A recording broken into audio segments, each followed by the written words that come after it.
Hi there, welcome to Real Life on the Homestead in Ontario.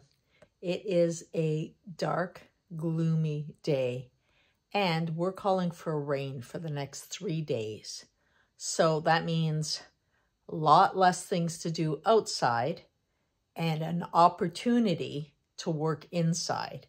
And with all my eggs right now, especially the duck eggs, I need to use them up. So I'm going to be taking in all my duck eggs, making some Spaetzle and some pastas.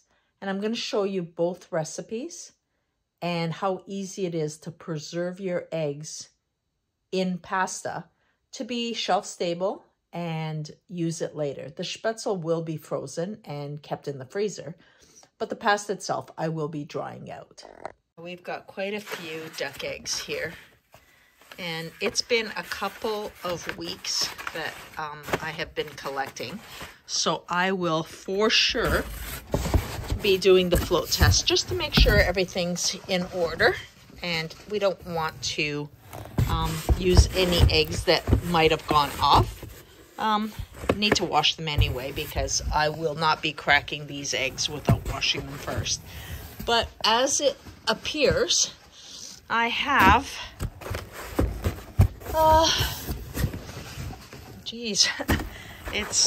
I've got 6 18 packs.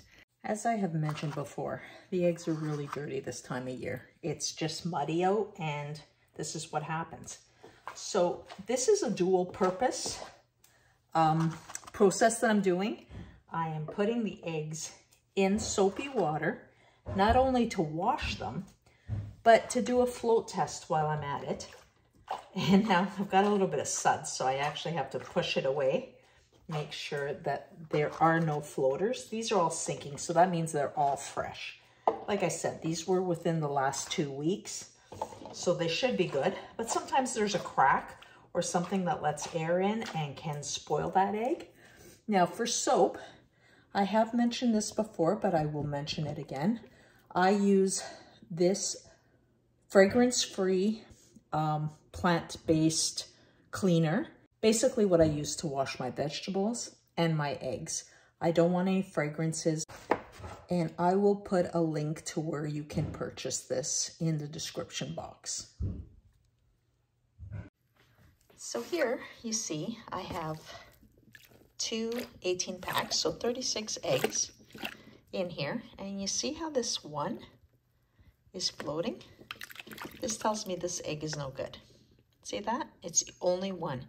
And so far, so good. It's the only one I've come across. It might have a little fracture. Might have just been hiding and it wasn't collected when it should have been. But anyway, we know that this one is not a keeper, and this is why we do the flow test before we make pasta. And we are done. 120 eggs washed. I only had 1 bad egg and 1 that was cracked, so I didn't want to take a chance. I am rinsing these. This is well water, so there is no chlorine or anything. I want to make sure that there is no soap residue on any of these eggs. Reason being, after we've cracked them and used them, I am going to feed these shells back to our chickens and ducks, because this time of year especially, they need as much calcium as they can get.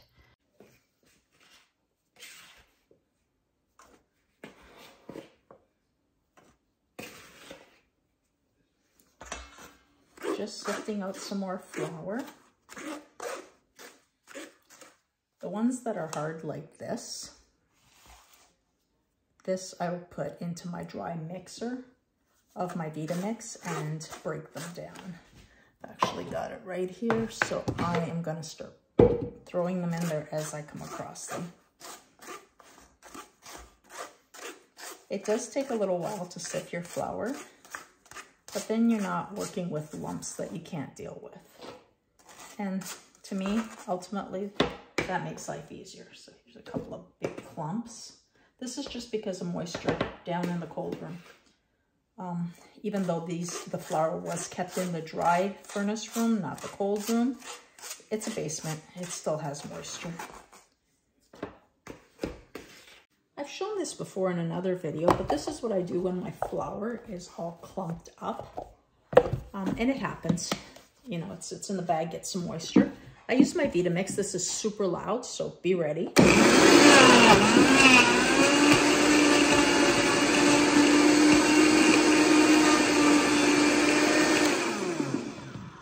This is the dry container that comes with my Vitamix. It's not for liquids, just for dry and for grains.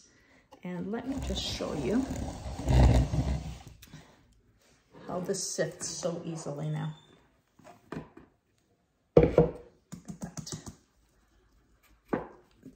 Just want to show you what we end up with.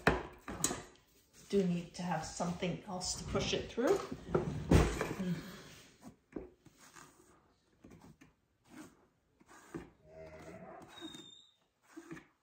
See how much lighter it is? This was all big giant clumps. I still sift it because there might still be a couple of lumps here and there. But this is a way to deal with your flour when it is, you know, gotten a little hard, has a bunch of lumps. If you don't have a Vitamix with the dry container, you could use a food processor and just blend it with the big blade. And then, of course, sift it. But don't throw the flour out. Whatever you do, don't waste the flour.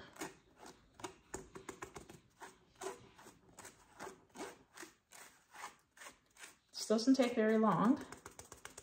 And you saw from a container of rock hard flour, just got a few that are no good. Just put it into that basket. There we go. Perfect. When it comes to pasta making, I find that the texture is much, much more important than your quantities. You have eggs that are different sizes, so your ratio of flour to egg will always be different. So what I always do is I start with 2 egg yolks. I'm saving these whites. Either they will be used for egg white powder, they will be used for angel food cake, or I will cook them and feed them to the animals.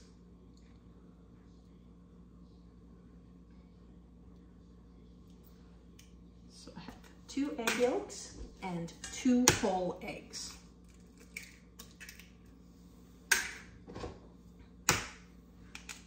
Remember, I've checked these eggs ahead of time, so I know that they're good. And to that, I'm going to add 2 cups of my sifted flour. This is a 2-cup measure. I can link this in the description box. It's probably one of the best investments I made as a kitchen tool. So I have 2 cups of flour, a good pinch of salt, and I won't add my water until I am ready to see what the consistency is like. So I'm gonna try to see to see how the food processor is working.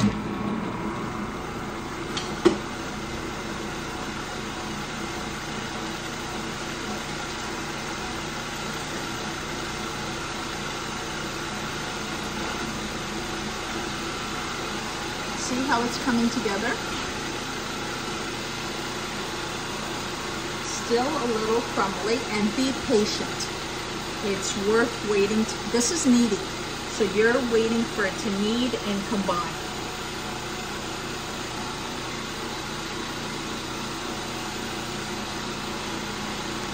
Get your milk in there. See how it's starting to come together? But not quite yet. So what I'm going to do is add a tiny bit of water. That was about a tablespoon. Watch it change.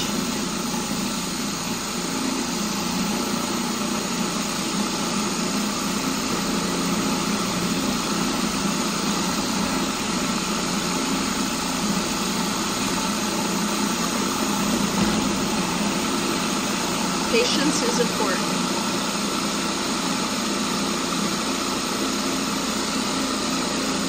Add another little drop.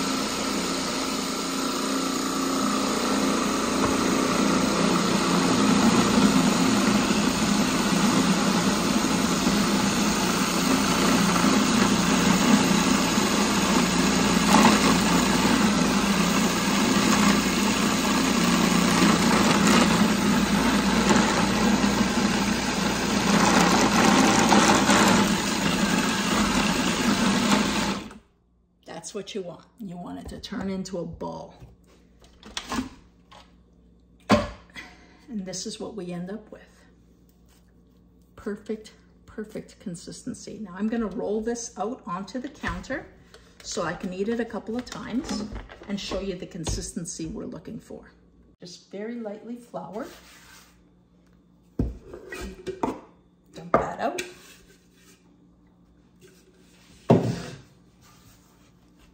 Pull it together. That's it. Look how nicely it came together. If you put too much water, then what you'll be doing is adding more flour, adding more water, going back and forth and getting frustrated. It is easier to have a dry dough to roll it through your rollers and then to dry it in the long run than to have a wet, sticky dough. It will stick in your rollers and it'll become a real pain to work with. Now, I've only kneaded this a couple of times. You're watching me. This is real time. And we have a beautiful dough. See that? So this gluten needs to develop. It's going into a zipper bag and into the fridge. And I'm gonna leave it there overnight, all these batches. And that way I'll roll them out all at once tomorrow. So I've got a bag in the fridge with some already, so let me grab that. Boom. And these will just rest happily together overnight. To bed you go.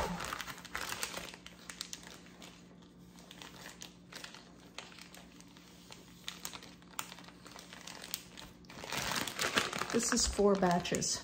We have 120 eggs. What do you think I'm going to be doing for the next couple of hours? As anybody who does YouTube videos, you know that when you're recording, it never works out the exact same way as it does normally. So I'm going to show you the same process again without talking so that I can focus on what I'm doing. And perhaps you can actually see how easy things do work. So I'm not doing this to make it a longer video. I'm doing it so that you see it a couple of times. Because I really hate when videos are extended for no reason. Again, 2 egg yolks, 2 whole eggs. And here I am talking. It's the flour and the mixing that I want you to see come together again.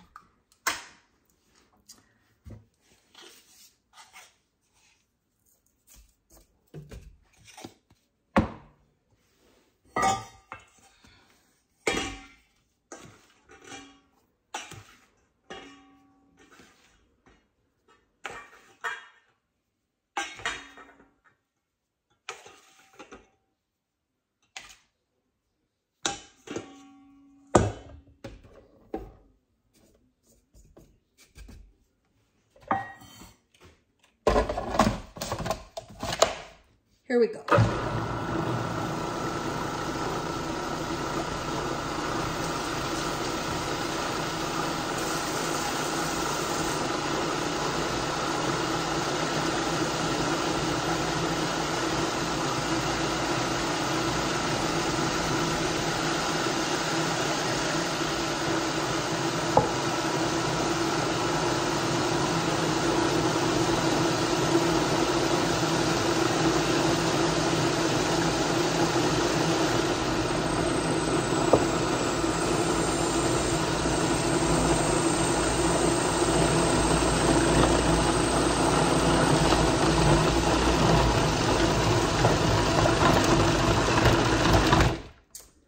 So much friggin' easier when you're not focusing on making a video. This is how easy it comes together. And I think that I was adding maybe 2 tablespoons, literally doing it little by little. Look how nice that is. Exactly what we want. I'm gonna knead this out and put it in the bag. Pretty simple. You can do this. It's easy. You don't have to be a genius. Making your own pasta is not hard, and you have the ingredients. If you have your own eggs, great way to use them. Well, good morning. It's the next day, and today we're gonna roll out that pasta. Gotta tell you, 120 eggs, I did not get through all of them. I got really tired. The kitchen was a mess. I needed to give it a good cleanup before going to bed. But I got 16 pounds of pasta made into dough. It's been in the fridge overnight. Each ball is 1 pound of pasta. Just a little over, actually. It was 550 grams each one, so just over a pound. I will be rolling those out. Each one is exactly perfect for 2 people. Since I'm not going to be eating the pasta, it will be perfect for our family. 120 eggs, I did not get through all of them. I still have 36 that I did not deal with, so I'll be making something with those today. But first I'm going to deal with the pasta.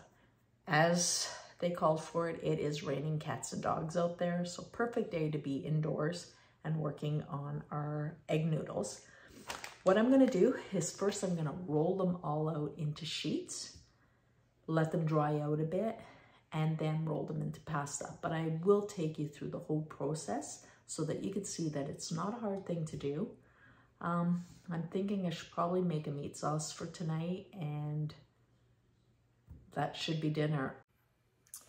Now we are going to start off with taking our pasta balls out of the fridge, and as you can see, they're a little tacky because of the moisture.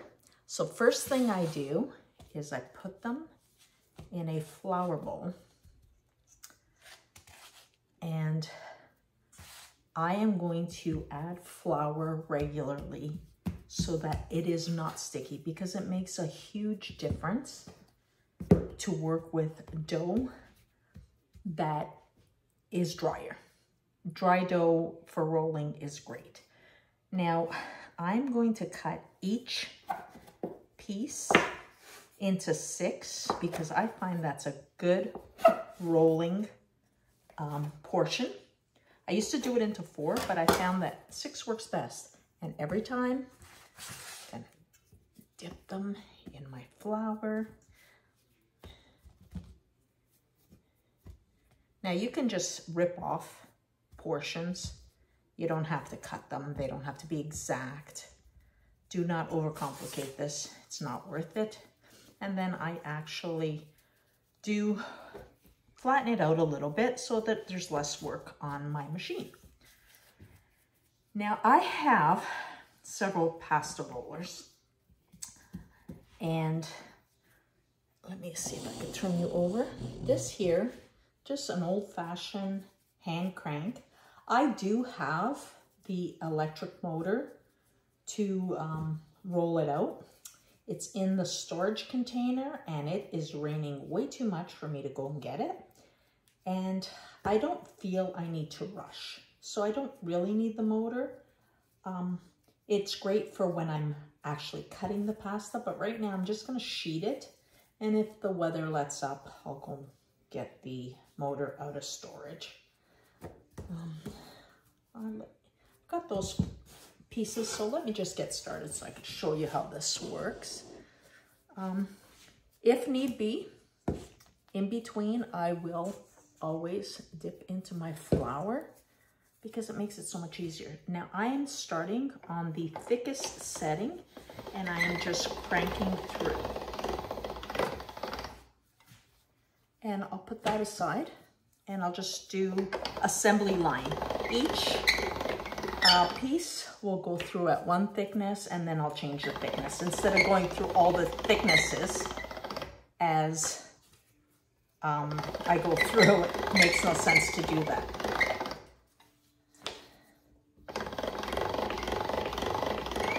Now this is a really nice consistency because it is rolling through nicely. that's the importance of letting the dough rest. Now to square it off, what I usually do is just do an envelope fold. And that way, I now have a square piece, or close to it anyway. Again, doesn't have to be perfect, but see how that worked out nice?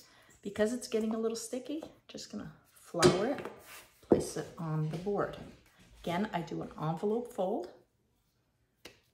Doesn't have to be perfect.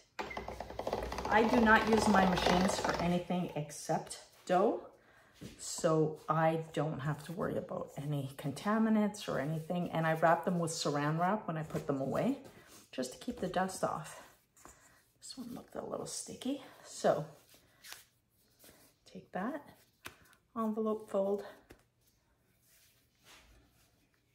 I don't know why I'm calling it an envelope fold, because it's actually a letter fold, but it is what it is. Words just come to my head, and sometimes they're not the right ones.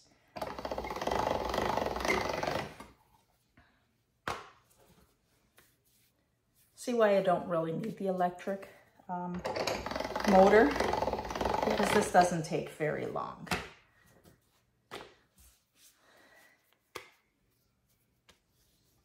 I find this very therapeutic. Making pasta to me is just such a tranquil thing to work on.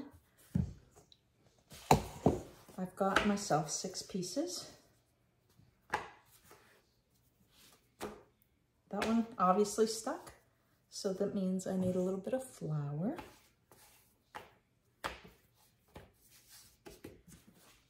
And at this point, I would go down to the next level. Now I just thought of something I want to share with you. So let me bring this over here. There is a clamp right here. It's a clamp that comes with the machine. I found that it always moved around. So what I ended up doing is using just a standard C-clamp. There we go, standard C-clamp. And it holds it down really well. Now that's just one of my little, info things. I'm gonna move this to the next setting of thickness and run them through.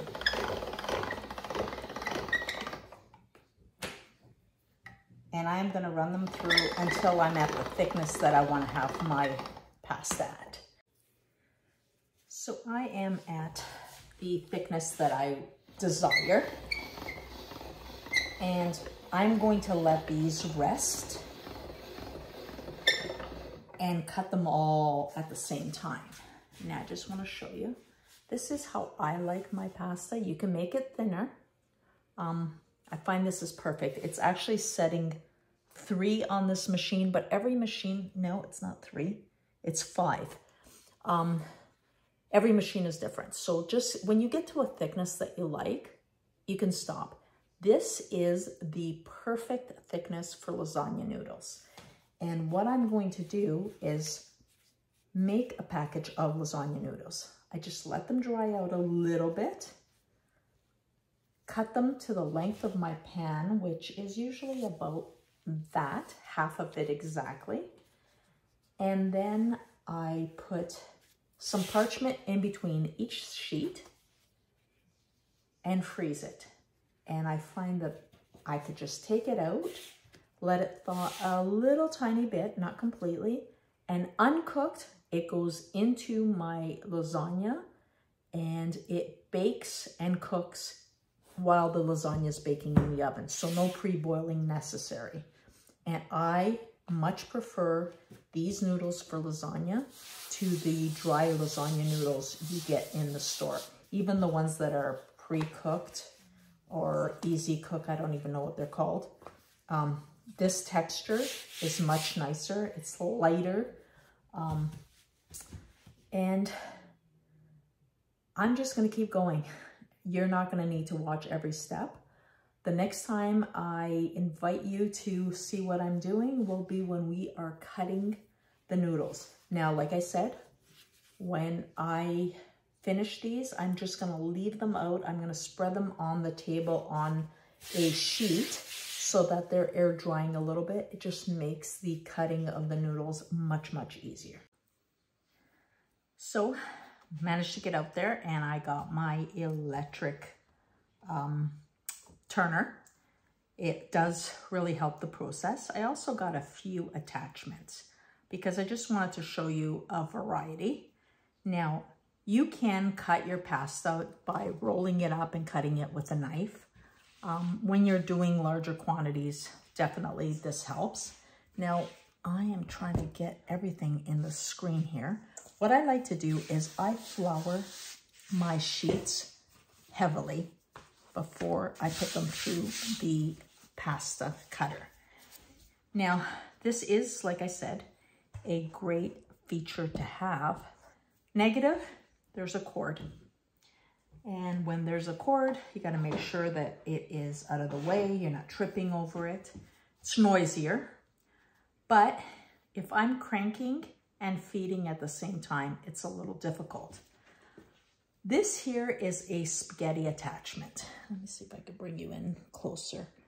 But because I've cut my pasta thin, I can't really get a spaghetti out of it. I'll get more like an angel pasta, an angel hair pasta. So I'm gonna set this to a low and I'm going to feed it slowly. The machine will take care of everything else. See, I can use two hands to guide it, where if I was cranking, I could only use one hand, so that's definitely a positive. I've had this machine, I'd say 15, 20 years.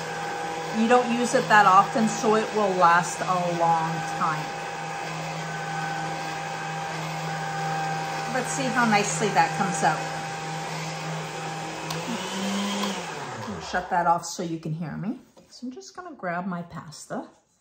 And like I said, I've made like an angel hair thin pasta. I toss it in my flour and I toss it heavily because I don't want it to stick. Now I could take this, make a little nest. Oh, look at all the dust, sorry. So I could take this little nest, put it in a container, place it in the freezer, and call it a day. I have very limited freezer space, so I like to dry my pasta. So let me show you how I place it in a container for drying. Now, like I said, I flour heavily. Be very generous. I take my noodles, I place them in the container that I'm going to use. And once you've floured it heavily, don't play with it because the pasta will absorb the flour and then they will get sticky. There we go. This here is a pound of pasta. And I'm going to let this sit and air dry. It's gonna be for days. Now let me tell you, here's a mistake I once made that I want you to avoid, because remember, I'm all about sharing my experience so that you can learn from my mistakes as well as my positives, because I got some positives. But do not cover this until it is completely dry. And depending on the humidity outside, it will take sometimes a long time to dry. I'm going to leave this on a shelf, uncovered, and I'm not going to play with it. I'm going to let it dehydrate naturally. I don't put it in a dehydrator because I find that the heat tends to make the pasta quite fragile. See, that's not sticking at all because there's so much flour on there, and that's what you want.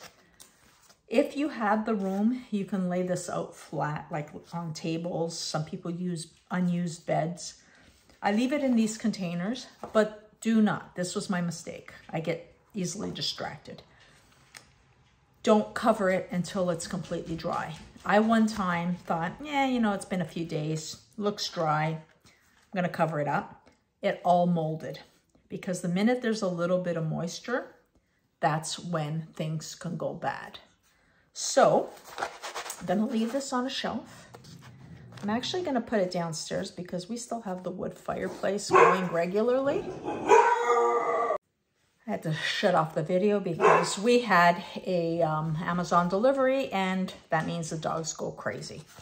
Anyway, we still have the fireplace going downstairs, so that dry heat is fantastic for this.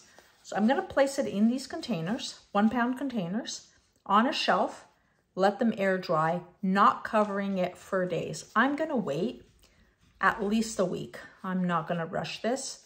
And I am gonna basically pick up my noodle and make sure that it snaps dry. Like, you know, you hear a real break. And that will be the process. Now, this was angel hair. I'm gonna change the attachment to show you my fettuccine, which is usually what I make. And that's it, not difficult. Now, I'm gonna link all this apparatus below in case you wanted to grab it off Amazon, because I do have an Amazon link and store. However, I'm all about saving money, and these machines can be found at Salvation Army, Value Village, those kind of places, because I find a lot of people will buy them and never use them. I have picked up 2 that were still in the cellophane wrapper within the box. So basically either they were a gift or they were a purchase that was never used. A lot of people have good intentions that never come to fruition. Now I use them. I have 3 of these little suckers. So as you can see, I have mine set up for rolling. I have one set up for cutting. So I'm gonna change the blade. Now this motor I got years ago, and I bought that directly from the manufacturer because I wanted to know that the motor worked. But these are steel parts. As long as there's no dents, that means they haven't been dropped, you're good. If you see a dent, it's off alignment, it will not work. So don't waste your money, even if it's a really great deal. This was my original, it's an Imperia. I bought this new, still works great. But like I said, I've picked up another 2 at thrift stores, and they're working for me just fine. Let me get the other attachment. Now this attachment does like a linguine pasta as well as a fettuccine pasta, and we are going to do the fettuccine. It tends to be one of my favorites. Okay, just grab myself another sheet of pasta, and as always, I like to put extra flour. Be generous with your flour. It saves you so much frustration when things get sticky. And I am gonna feed it through the fettuccine roller. So if I could get you a little bit closer.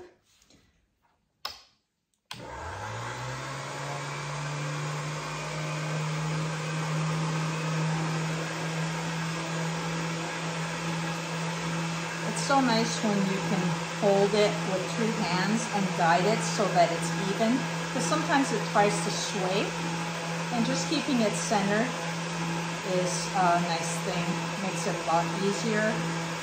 Longer pastas.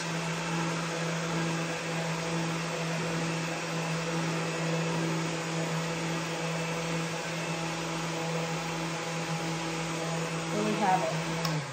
Isn't that beautiful? Now these are gorgeous, but they will stick together. So into my flour. Oh, again, sorry for the dust. But what I like to do with the fettuccines is I roll them into little nests. And pretty much 1 nest is 1 serving. And it works really well. So this is how I'll be doing all my fettuccine. There we go, 1 pound of fettuccine. Fits in this container perfect. I just took out my scale and I weighed it out of curiosity. It's 1.2, which accounts for the container. And I'm gonna let this, again, dry on the shelf and not rush it. I could place this, like I said, directly in the freezer, and that's a good process to do as well. So if you have freezer space, you don't have to worry about it drying properly. Just put a cover on it, put it in the freezer, you're good. If you're short on freezer space, make sure it is completely dry before you put a lid on it and store it. As you can see, it's a lot of work. I do this 2 to 3 times a year. It's enough pasta to feed my family. I have to do extra, of course, if we're having guests and I'm doing either a pasta dinner or a lasagna. But it is so incredibly satisfying to know that you're feeding your family wholesome food that has 0 additives or preservatives. This is eggs, flour, and salt. Now, my goal is to figure out a pasta that is carnivore so that I can enjoy it also, because I love this pasta and I love having pasta meals. But on my carnivore journey means no flour, no gluten. The eggs are good, the salt is good, but how do I keep it together? So I need to work on this. And as soon as I get a recipe that I enjoy, because so far I'm not too thrilled with the ones I've tried. As soon as I come across one that I really like, I will be sharing it with my carnivore journey friends. So until next time, have a fantastic day. Please go out, live your best life, and continue to like, subscribe, share these videos. It really helps our channel, and I appreciate the community. So that's it for today. It's been a journey. I've got much more pasta to get through, but I'm glad you saw the process I go through. Have a great day.